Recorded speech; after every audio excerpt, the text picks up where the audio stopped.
It's been 4 days since a central Topeka home exploded from a gas leak. A neighbor says he's not happy. KSNT News reporter Dan Garrett joins us live to tell us why. Dan, good evening.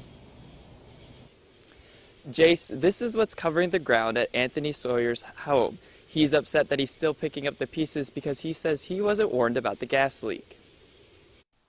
Anthony Saylor is left to empty out the inside of his house. He wasn't home when his neighbor's house exploded, damaging his own house. And he wasn't even told until an hour after it happened. We got here and my heart sank because I noticed it was the neighbor's house. Anthony and his family were visiting a relative at the time of the explosion.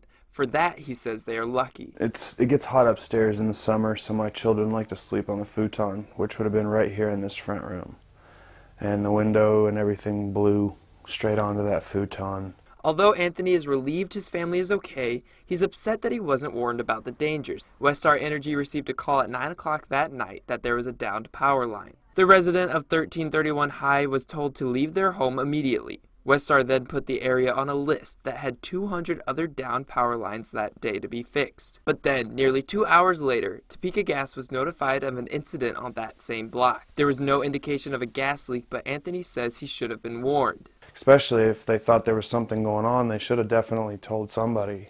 Topeka police say that if you have a downed power line or have a concern for your home, to call 911. Routine common practice is that if dispatch gets a call that there's a smell of odor of natural gas in the area, that the fire department responds.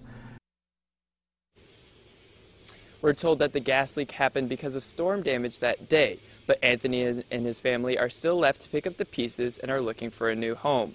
Live in Topeka, Dan Garrett, KSNT News. A lot of damage to those other neighboring homes. Dan, thank you.